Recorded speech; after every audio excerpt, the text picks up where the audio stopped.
சாந்தியும் சமாதானமும் நம் அனைவரின் மீதும் உண்டாவதாக. எல்லா புகழும் இறைவன் ஒருவனுக்கே. நம்ம தொடர்ந்து நிலவரங்களை பார்த்துட்டு இருக்கோம். இப்போ வந்திருக்கக்கூடிய சில முக்கியமான தகவலை ஒரு தொகுப்பாக பார்க்கலாம். இன்னைக்கு பார்த்தீங்கன்னா பேச்சுவார்த்தை இன்னும் அடுத்த கட்டத்தை நோக்கி போய்கொண்டே இருக்குது. ஒரு பக்கம் நெத்தன்யாகு புதுசாக கோரிக்கைகள்லாம் வச்சிருந்ததுக்கப்புறம் கொஞ்சம் பின்வாங்குற மாதிரி தெரிஞ்சாலும் இன்னைக்கு சந்திப்பு நடந்துட்டு இருக்குது. ட்ரம்போடு நெத்தன்யாகு சந்திச்சு கொண்டிருக்காரு. அந்த சமயத்தில் எப்போ போர் நிறுத்தம் ஆரம்பிக்கும் அப்படிங்கக்கூடிய ஒரு அறிவிப்பை நாங்கள் வெளியிடுவோம் அப்படின்னு சொல்லிட்டு நேற்றே ட்ரம்ப் சொல்லியிருந்தாங்க. அதனால எல்லாருமே எதிர்பார்த்து கொண்டு இருக்காங்க. காசாவிலையும் சமாதானத்துக்கு ஓகேங்கிறாங்க. ஆனால் ஒரு சின்ன திருத்தம் மட்டும் கொடுத்துருக்காங்க. நெத்தன்யாகு சமாதானத்துக்கு ஓகே, ஆனால் அந்த திருத்தத்துக்கு ஓகே இல்லைன்னு சொல்லிட்டு இருக்காங்க. இதுக்கு நடுவில் இந்த ட்ரம்ப் என்ன பேச போறாங்க, முடிவெடுக்க போறாங்க அப்படிங்கிறதான் இன்னைக்கு எல்லாருமே எதிர்பார்த்து கொண்டு இருக்காங்க. அந்த சந்திப்பு முடிஞ்சு நமக்கு நாளைக்கு பார்த்தீங்கன்னா எப்படியும் ரிசல்ட் வந்துடும். காசால போர் நிறுத்தம் உறுதியாக வரப்போதா, அது எப்போ இருந்து அமலாக்கப்பட போகுதுன்னு சொல்லிட்டு. ஆனால் எல்லாருமே அதிகமாக இது வரும் அப்படின்னு தான் ஆய்வாளர்களே சொல்லி கொண்டு இருக்காங்க. ஒரு பக்கம் இப்படி சமாதான பேச்சுவார்த்தை போயிட்டு இருந்தா, மறுபக்கம் இஸ்ரேலுக்குள்ளே கடுமையான போராட்டங்கள் வெடிச்சிருக்கு. எதுக்காகன்னு பார்க்கும்போது இப்போ இவங்க போய் ட்ரம்ப்பை சந்திக்க போறாங்க. இந்த சமயத்துல நல்லா போராட்டம் ஆர்ப்பாட்டம்லாம் செய்யும் போது என்ன ஆகுனா, மக்களுடைய அழுத்தமும் சேர்ந்து அந்த போர் நிற்கும்னு சொல்லிட்டு அங்க ஜெருசலத்திலும் இருக்கக்கூடிய மக்களும் சரி, டெல்லவியூல இருக்கக்கூடிய மக்களும் சரி, ஒட்டுமொத்தமாகவே போராட்டத்தில் குதிச்சிருக்காங்க. அவங்க காட்டுறாங்க, எங்களுக்கு போர் நிறுத்தம் தான் வேணும், எங்களுடைய பிணை கைதிகளை வீட்டுக்கு கூட்டிட்டு வாங்க அப்படின்னு சொல்லிட்டு அழுத்தத்தை கொடுக்கறதுக்காக இஸ்ரேலுடைய மக்களே இதை பண்ணிட்டு இருக்காங்க.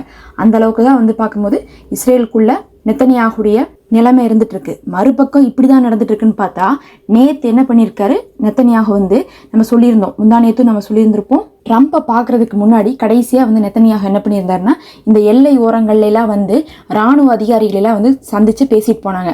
நான் போயிட்டு வரேன், அதுவரையும் நீங்க என்ன பண்ணிருங்க, இங்க இருக்கிறவங்க எல்லாம் கதையை முடிச்சு விடுங்க அப்படிங்கிற மாதிரி போய் பேச போயிருப்பாரு. கேட்டா என்ன பண்ணுவாருன்னா, பிளான் போட போனோம், நாங்க நிலவரத்தை பார்க்க போனோம்னு சொல்லுவாங்க. இவங்க நிலவரத்தெல்லாம் போய் பார்க்க மாட்டாங்க. அங்கே இன்னும் கலவரத்தை சாக்கிறதுக்கு தான் என்ன பண்ணியிருப்பாரு, நெத்தன்யாகு போயிருப்பாரு. ஆனால் அந்த சமயத்தில் நெத்தன்யாகு எதிர்பார்க்காத ஒரு விஷயமாக அங்கிருந்த இராணுவ அதிகாரிகள்லாம் என்ன சொல்லியிருக்காங்க, இப்போ லட்சக்கணக்கான மக்கள் பார்த்தீங்கன்னா இருந்து கொண்டு இருக்காங்க, அதோடு சேர்ந்து தான் பிணை கைதிகள் இருந்துட்டு இருக்காங்க. இப்போ நம்ம மறுபடியும் தாக்குதல் பண்ணுறது, மக்கள் ஏற்கனவே 40,000 பேருக்கு மேலே இறந்துட்டாங்க, இன்னும் நம்ம தாக்குதல் பண்ணோம்னா காசால அதிகமான மக்கள் இறக்குற மாதிரி ஆயிரும், அதோடு சேர்ந்து நம்ம பிணை கைதிகளும் இறப்பாங்க அப்படின்னு சொல்லியிருக்காங்க. சொன்னதுக்கு பிறகு நெத்தன்யாகு என்ன இருக்காரு, அந்த இடத்துல கருத்து வேறுபாடின் காரணமாக நான் சொல்றதை மட்டும் செய்யுங்க அப்படின்னு சொல்லிட்டு மிரட்ட ஆரம்பிச்சதுக்கு பிறகு ராணுவத்துக்கும் அங்கிருந்த நெத்தன்யாவுக்கும் நடுவுலவே ஒரு பெரும் சலசலப்பு ஏற்பட்டிருக்கு. மொத்தத்தில் IDF கூட பார்த்தா இப்போ நெத்தன்யாவுக்காக போர் செய்யணுமா அப்படிங்கக்கூடிய நிலைமைக்கு தள்ளப்பட்டிருக்காங்க.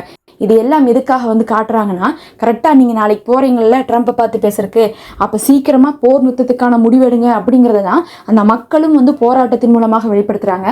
அதே மாதிரி ராணுவ அதிகாரிகளும் நம்ம ஒன்றுமே இலக்கை அனுபவிக்கல, அதுவும் நல்லா பாருங்க, எத்தனை நாள் ஆகியும் நம்ம சமாதானத்துக்காக அவங்கள்ட்ட கேட்டுட்டு இருக்கோம், அவங்க நம்மள்ட்ட கேட்கல அப்படின்னாவே இந்த போர்ல நம்ம என்ன பண்ணல, ஜெயிக்கலன்னு அர்த்தம். இதுக்கு மேல நம்ம தாக்கணுமா, நம்ம பிணை கைதிகள் தான் இறக்க போறாங்க அப்படின்னு சொல்லிட்டு IDF கூட பார்த்தீங்கன்னா ஒரு பக்கம் போர் நிறுத்தத்துக்காக பேச ஆரம்பிச்சிட்டாங்க. இவ்வளோ இக்கட்டான சூழ்நிலைகளும் நடந்து கொண்டு இருக்குது. அதனாலதான் ஒரு சமாதானம் வரும்னு சொல்லிட்டு எல்லாரும் எதிர்பார்த்து கொண்டு இருக்காங்க.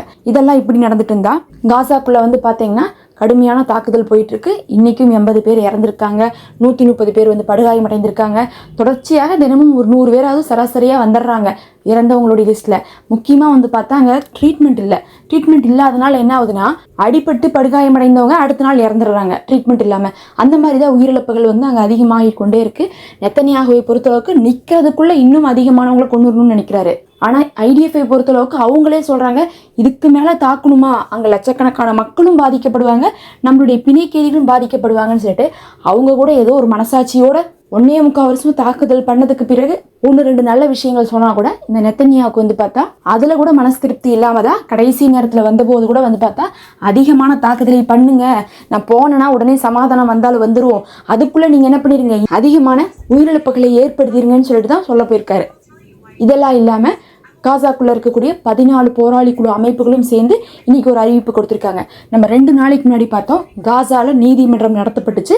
அந்த நீதிமன்றத்துல என்ன தீர்ப்பு கொடுத்தாங்கன்னா, அங்க இருக்கக்கூடிய அந்த துரோகி அபு சபாபா சரணடைய சொல்லியிருந்தாங்க.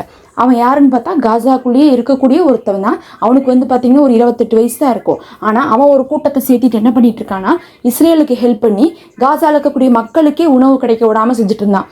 அதனாலதான் என்ன பண்ணாங்க, நீதிமன்றத்தை கூட்டி அவனை இன்னும் ஒரு 10 நாள் டைம் கொடுக்குறோம், அதுக்குள்ளே நீங்கள் சரணடைஞ்சிடணும் அப்படின்னு சொல்லியிருந்தாங்க.